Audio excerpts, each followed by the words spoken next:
Oh boy, if you thought it couldn't get crazier over at Kotaku, well, hold my beer, friends. We have a wild ride for you today. Austin Williams was named the editor-in-chief of Kotaku, a very stunning and brave idea here. This it was reported by editorandpublisher.com last week, and not a lot of people have talked about it just yet, but here it is. He's editor-in-chief, and he's now here. His decade of digital publishing experience spans roles of a number of top entertainment outlets: Complex, Networks, BuzzFeed, BET, Black Entertainment, Digital, and Vibe Magazine, which is another Black-centric magazine. You can see exactly what he brings to the table for Kotaku, which is a diversity hire. Again, of course, right?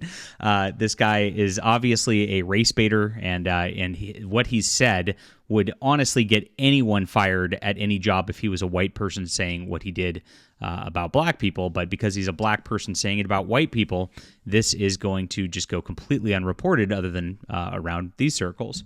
So let's get into the news in just a moment. My name's John Delarose, everybody. I am one of the leading journalists in gaming news right here. I run the Fandom Pulse Substack, which is in the description below. If you do want to sign up and just get your news in print every day, is a great way to do it. And thank you guys for all the support so far. We've reached 1,000 Substack followers just doing this for about 3 months. It's been incredible. Please hit the like and subscribe button here as we, of course, report the news as well. And then finally, I'm a comic creator, and I would love for you to check out my new graphic novel on Kickstarter. That's going to be the first link in the description below. We reached 300 backers yesterday, getting close to $25,000 raised. Amazing, guys. You're going to love this comic book if you love action, adventure, sci-fi. So grab this and support our channel. We do a lot of work here for you guys, and it's all to, of course, get a alternative media going, and this is the great way to do so. Thanks so much again. All right. Thank you so much for letting me chill. So before we get into Austin here, our new guy who understands the zeitgeist and how to mine it. Oh boy, he's preternatural. Oh geez, these people. Digital editor with strong commercial instincts, says Goldman. Who's Goldman? Leah Goldman, deputy media editorial director of the company. Oh, of course, the people who run the company are Goldman. I'm not supposed to notice that. I'm sorry. I won't notice that on YouTube, guys. I'll edit this out. Don't worry. Austin's addition to Kotaku is a milestone moment in the brand's 20-year history. Is it a milestone because he's the first African-American editor-in-chief of Kotaku ever? Is that where we're at these days? Kotaku has always led with a distinct voice and point of view. That's an understatement. While also understanding that its core, it's fan first. Yeah, right. I look forward to bringing my extensive experience in cultivating, serving fandoms across digital entertainment spectrum and working with the smart and spirited Kotaku team to take the site to even greater heights. Oh, please clap, everybody.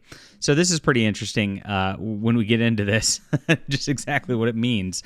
And it means exactly what you're going to think. He hates gamers. He hates white people. He wants you out. And he wants this new modern audience to come in and follow him as a diversity hire to here. And it's just going to get worse. We know exactly what's going to happen. Kotaku's clicks are going to go way down. It's going to become even worse of a circle jerk now that this guy's in here.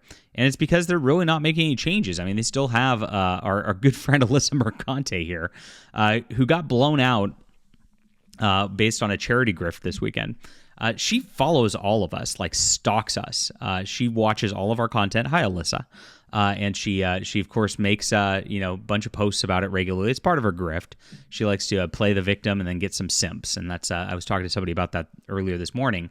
She shows up, she agitates people intentionally, she plays victim when people push back, and then she gets simps, and then she grows her following. It's a pretty simple plan, but she's a pretty simple person. So there you go.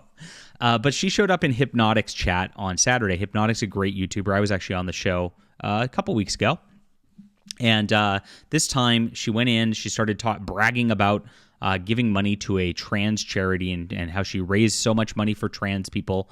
And she was trying to dunk on Hypnotic and Smash JT, Words of Paradise, a bunch of YouTuber friend of ours in the chat.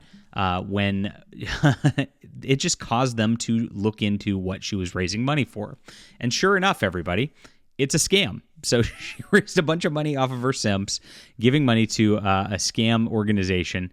Really funny stuff. And so she said she raised over $20,000 for this group called Trans Lifeline. And so everybody started looking into Trans Lifeline after this. Oh boy, this is pretty wild. Provides trans peer support for our community for what's been divested from police since day one. We're run by and for trans people. Yay. So according to an old Kiwi Farms investigation, thanks to the farmers again for all your hard work and real journalism that you do, in January 2018, Trans Lifeline's board of directors has to dismiss the founders, Nia Chubal and Greta Martella, after an internal audit discovered they had misdirected $350,000 of the organization's funds and for unauthorized purchases for personal benefit and their own side projects. They said earlier this year, the board launched an investigation into the financial transactions of Nia and Greta, concluded with the advice of legal and financial professionals that there had been significant spending of Trans Lifeline funds outside the scope of the current budget. Much of the spending was on an unauthorized project, neither approved by the board nor made clear to donors, which Greta and Nia sincerely believed was for the good of the trans community. Unfortunately, their unauthorized project ran afoul of their obligations as a 501c3, so they scammed some money off their backers. It was that people noticed at the time Greta and Nia posted just extravagant lifestyle photos on their Instagram accounts, and this appeared to be their one job at the time. Meanwhile, the Trans Lifeline hotline service rarely had anybody online to actually accept any emergency calls. So there was nobody manning the fort while they're out vacationing, from what it looked like. The Kiwi Farms users suspect they were stealing from their charity, and they began documenting both their lifestyle and the hotline's performance or lack thereof. Documents then leaked to the Kiwi Farms by people who had worked with them apparently showed that there was almost no organization, no internal support structure, no training. Transgender people recruited by it would be to be call agents, would then be put on lines to deal with suicidal transgender people. A scant information on how to actually help them. Some callers reported to being hung up on, and operators reported trauma from having to answer life or death phone calls without any idea of what to do or say. Pretty ridiculous. They also pay bail and provide legal assistance to trans individuals, even if they've been found guilty of crimes, which has already paid over $500,000 towards criminals. So this is literally just going towards criminals, trying to get them out, which is absolutely crazy as well. They assist in name changes and alternate IDs to assist people in hiding. So we've got a picture of these people who are skimming money off the top of it. We had been dismissed from the company because of it. Not much support actually being given towards suicidal people, which is what they're supposed to do. And then they're trying to get folk out of prison who are literally prisoners just because of their identity. Absolutely crazy stuff.